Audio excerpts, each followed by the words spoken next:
జై హింద్, జై భారత్, జై శ్రీరామ్ ఫ్రెండ్స్. నేను మీ ఉదయ్ కిరణ్. Welcome to Chitragupt.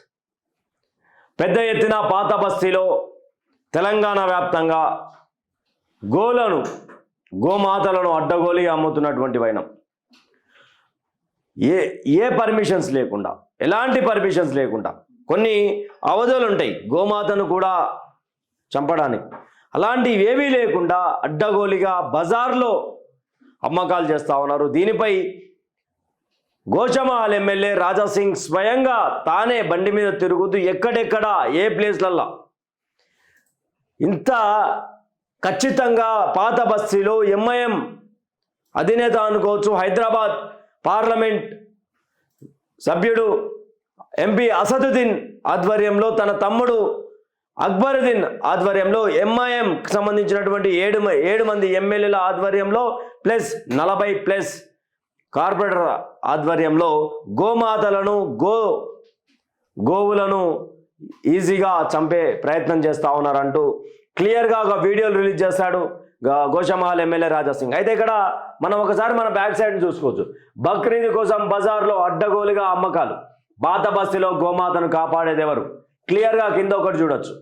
నిజంగా ఈ యొక్క లైన్ చూసుకుంటే పాత బస్తీలో గోమాతను కాపాడేది ఎవరు? గోమాతను కాపాడేది ఎవరు?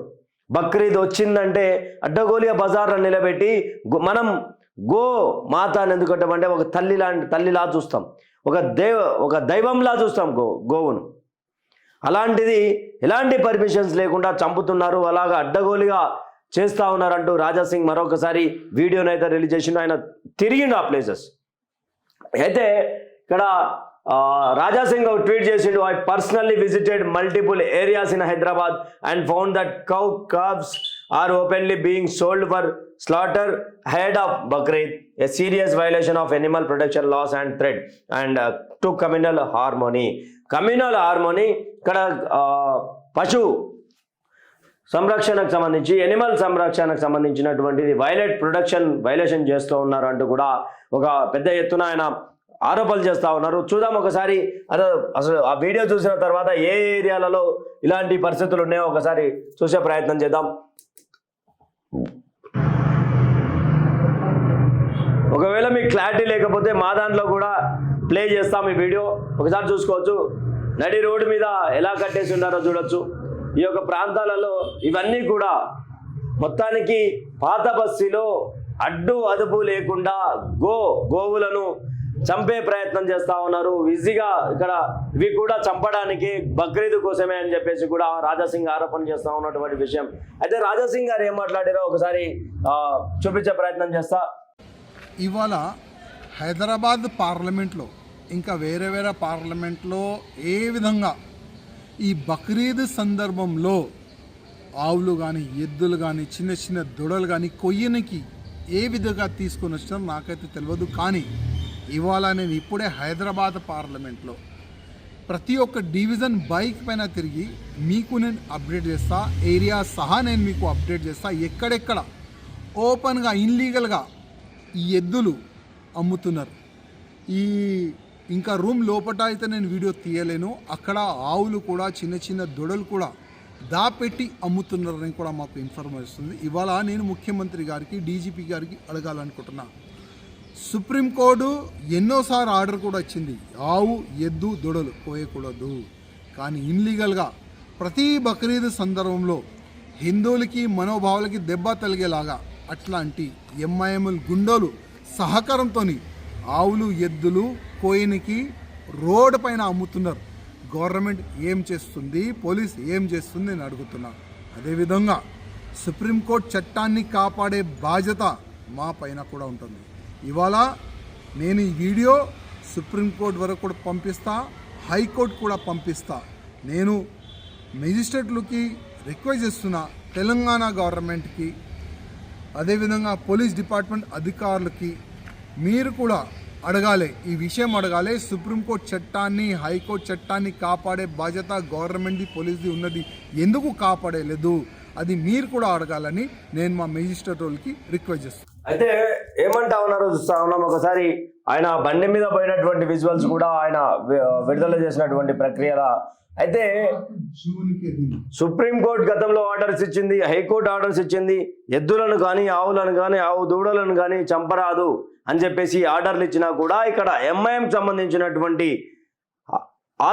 ఎంఐఎం ఆధ్వర్యంలో జరుగుతున్నటువంటి గోవధను ఆపాలే, లేకపోతే ఈ సుప్రీంకోర్టు వరకు నేను తీసుకుపోతా అని చెప్పేసి రాజాసింగ్ మాట్లాడుతూ ఉన్నారు. గతంలో కూడా చాలామంది గోరక్షకుల మీద దాడులు చేస్తూ వచ్చారు. తర్వాత అదే నిన్న రాజాసింగ్ గారు విజిట్ చేసినటువంటి ఏ ఏరియాలు ఉన్నాయంటే, ఒకటి తలాబ్ కట్ట, మరొకటి భవానీ నగర్, మూడవది చంద్రాయన్ గుట్ట, ఇంజన్ బౌలి ఆపోజిట్ రోడ్, బాబా నగర్, బహాదూర్పుర, సంతోష్ నగర్, యాకుత్పుర, గోల్కొండ ఏరియా, జిర్రా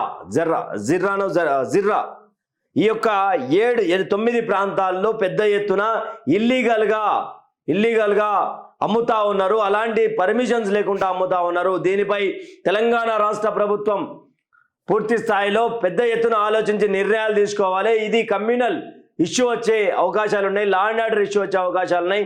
ఒకవైపు హిందువుల మనోభావాలను దెబ్బతీయడానికే రోడ్లపై కట్టేసి మరీ చంపుతున్నామని ఇండికేషన్ ఇస్తా ఉన్నారు. వీళ్ళని ఏం చేయాలి చెప్పండి? నేను దయచేసి మొత్తం తిరుగుతున్నా, దీని మీద సుప్రీంకోర్టు హైకోర్టును కూడా ఆశ్రయిస్తాను అంటూ కూడా రాజాసింగ్ చెప్తున్నటువంటి మాటలు. అయితే మరి ఒక్కసారి వెనక్కి వెళ్తే పాత బస్తీలో ఇవి పెద్ద ఎత్తున ఇల్లీగల్ దందనే నడుస్తుంది. గోవులను చంపడం, గోవులను ఇల్లీగల్గా అమ్మడం. మరి ఇంతమంది గోరక్షకులున్నా, ఇంతమంది గోరక్షలు నిద్రపోకుండా కాపాడుతూ ఉన్నా కూడా ఎక్కడి నుండి ఈ యొక్క గోవులు వీళ్ళ చెంతకు చేరాయో ఒకసారి క్లారిటీగా మనం ఆలోచించాలి. మరొకటి, ఈ గోవులను నమ్మేది మనమే. ఇన్ని సంవత్సరాలు కష్టం చేసుకున్నటువంటి ఎద్దునో ఆవు దూడనో అమ్మి పైసలు తీసుకొని పనిచేసే నెపంతో అమ్మి వీళ్ళ చేతిలో పెడితే ఇన్ని రోజులు నీకు కష్టం చేసినటువంటి ఆ గోమాత ఎద్దు నిన్ను జీవితాంతం ఏడుపుతోటి ఆమె దాన్ని చంపించే ప్రయత్నం మీరే చేస్తూ ఉన్నారు. ఈ యొక్క ఏరియాలలో పూర్తి స్థాయిలో పాత బస్తీలో పెద్ద ఎత్తున గోవధ జరగబోతా ఉన్నది. దీన్ని కాపాడాలంటూ డీజీపీ గారికి, రాష్ట్ర ముఖ్యమంత్రి గారికి, మినిస్టర్స్కి కూడా ఆయన రిక్వెస్ట్ చేస్తూ ఉన్నారు. నిజంగానే గోమాతల రక్షణకై గో సంరక్షకుడు స్వయంగా బండి మీద తిరిగాడు. ఇంకెవరైనా ఉన్నారా ఇట్లా తిరిగేటోళ్ళు? ఇంకెవరైనా సరే, అంధకార పక్షంలోనా, అధికార పక్షంలోనా, ప్రతిపక్షంలోనా ఎవరైనా ఈ లీడ్ తీసుకొని మాట్లాడగలిగే సత్తా ఉన్నదా? మరి గోమాతలను కాపాడుకుందామా లేదా? అసలు ఈ అరాచకాలకు అదుపు లేదా? ఎప్పుడు దీనికి ఫుల్ స్టాప్ పడేది? ఎన్ని ఆర్డర్స్ ఉన్నా, ఎన్ని ఉన్నా కమ్యూనల్ ఇష్యూ వస్తుందని చెప్పేసి మొత్తుకునేటువంటి సోకాల్డ్ కుహాన సెక్యులర్లకు చెప్తా ఉన్నా. ఒక కుక్క మీద ఒక మనిషిని కలిసి ఆ కుక్కని ఒక మనిషి కొడితే ఆ మనిషి మీద ఎనిమల్ వైలేషన్ కింద కేసులు పెట్టడం అవన్నీ జరుగుతాయి. మరి ఈరోజు గోవులను నరరూప రాక్షసులుగా చంపుతున్నటువంటి పరిస్థితి. అలాంటి పరిస్థితులలో మరి ఈరోజు ఆ గోవులకు రక్షణ ఏది? రాజాసింగ్ గారితో పాటు ఇంకెవరైనా మాట్లాడే పొలిటీషియన్ ఉన్నారా? ఆలోచించండి. ఆలోచిస్తారో అనుభవిస్తారో అది మీ ఇష్టం. Stay tune with Chitragupta. Thank you for watching.